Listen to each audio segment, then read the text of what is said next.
Did you catch Kong? We're breaking down that crazy post-credits scene. Welcome to Nerdist News. It's been almost 100 years since his big screen debut, but this weekend Kong was king yet again. Kong Skull Island rampaged its way into theaters, bringing with it all the monster-sized thrills we've come to expect from the OG Great Ape. From a samurai sword-wielding Tom Hiddleston to John C. Reilly giving us a cuter, cuddlier take on Colonel Kurtz, all the way up to Kong himself, Skull Island had a slew of truly memorable scenes, but there's one specific scene that has us all collectively geeking out, and since this is 2017, obviously it's the one that comes after the credits. Yes, Skull Island has a truly epic end credit stinger, and we are going to dissect it right now. Monsters exist. But before that, we must issue the obligatory spoiler warning. Surprise, surprise, talking about the final scene of a movie may actually reveal how it ends. So if you haven't seen Kong Skull Island yet, now may be a good time to make like a banana and split. Guys, it's not my fault. I just read the prompter. Sorry, when you're talking about giant monkeys, the banana puns are kind of hard to resist, even if they are low-hanging fruit.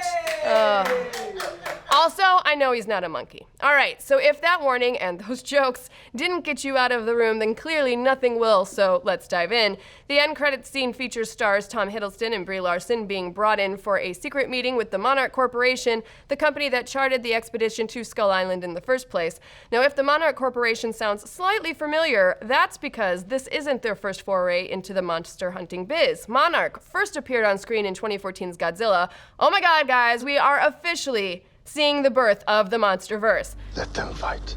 And yes, we've known for some time now that Legendary Pictures would be bringing together all of the big screen's biggest monsters in an earth-shaking, city-breaking, no-holds-barred cinematic universe, but the inclusion of Monarch Corporation in Skull Island is the first sign of it actually happening, and that's pretty darn exciting. But the connections don't stop there, because as the scene continues, Hiddleston and Larson are presented with evidence suggesting that Kong may soon have to contend for his title of king. They're shown slides of ancient cave drawings depicting mighty godlike creatures that once ruled the earth. The first one, a spiky lizard-like creature, is obviously Godzilla, but from there we flash to a three-headed flying serpent, a moth that no bug zapper on Earth could tame, and a big ol' bird-type dragon.